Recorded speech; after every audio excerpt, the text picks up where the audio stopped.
5 August এবং পরবর্তী সময়ে বিশ্ববিদ্যালয় কলেজের ছাত্ররা ট্রাফিক সামলাইতেছে সুন্দরভাবে, কিন্তু রাস্তায় ঢাকা শহরে তো যানজটও ছিল না ওই কয়েকদিনে। যদিও লোকজনের চলাচল কম ছিল সেটা একটা ভিন্ন বিষয়, কিন্তু এটা সম্ভব হয়েছিল কেন? কারণ আমাদের মধ্যে একটা ন্যাশনাল সলিডারিটি তৈরি হয়েছিল। নাহিদ হাসনাত সার্জিসের লেন্স দিয়ে তো গোটা দেশের ছাত্র সমাজকে দেখলে হবে না, কিংবা ওই বৈষম্য বিরোধী ছাত্র আন্দোলন ওই প্ল্যাটফর্মের লেন্স দিয়ে ছাত্রদেরকে দেখলে হবে না।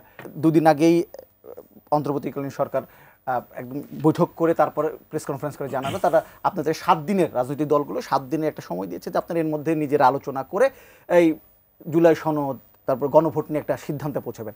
এর মধ্যে কি নিজেদের মধ্যে আলোচনার কোনো প্রক্রিয়া আপনারা আছেন বা শুরু হয়েছে? না, এটা আমি বাস্তবসম্মত কোনো কৌশল সিদ্ধান্ত মনে করি না। যেখানে ফেব্রুয়ারিতে জাতীয় ঐক্যমত্য কমিশন গঠন হয়ে বলা চলে নভেম্বর আপনার অক্টোবর পর্যন্ত দায়িত্ব পালন করে তারা ঐক্যমত্য কমিশনের আলাপ আলোচনার একটা সামারি কিংবা আলাপ আলোচনার মূল বিষয়বস্তু আপনার সরকারের কাছে দিয়েছে। এখন সরকার এক্সিকিউট করার ডিসিশনের দিকে যাবে। যেটা রনি ভাই বলেছিলেন যে দেখেন আসলে 5 তারিখের পর 5, 6, 7, 8 বলতে গেলে এই 3 দিন বাংলাদেশে, সরি প্রায় 4 দিনের মতো, 3.5 দিন 4 দিনের মতো বাংলাদেশে সরকার ছিল না। তারপরে ওই অর্থে রাস্তায় গুম মানে খুন হয় নাই, খুব বেশি ছিনতাই হয় নাই, ধর্ষণের শিকার হয় নাই, ওই ধরনের একটা নৈরাজ্য হয় নাই। হ্যাঁ, কিছু কিছু প্রতিষ্ঠান আক্রান্ত হয়েছে, সেটা ছিল ওই প্রতিষ্ঠানগুলো দীর্ঘদিন ফ্যাসিবাদকে পৃষ্ঠপোষকতা করেছে আর তাদের মদতপুষ্ট ছিল, যেই কারণে তারা আক্রান্ত হয়েছে। এছাড়া মোটা দাগে খুব বেশি কোনো ধরনের সংঘাত, সহিংসতা, নৈরাজ্য হয় নাই। এটা সরকার ছিল না। ওই যেটা রনি ভাই বলছে, তাহলে 5 আগস্ট এবং পরবর্তী সময়ে বিশ্ববিদ্যালয় কলেজের ছাত্ররা ট্রাফিক সামলাইতেছে সুন্দরভাবে, কিন্তু রাস্তায় ঢাকা শহরে তো যানজটও ছিল না ওই কয়েকদিনে।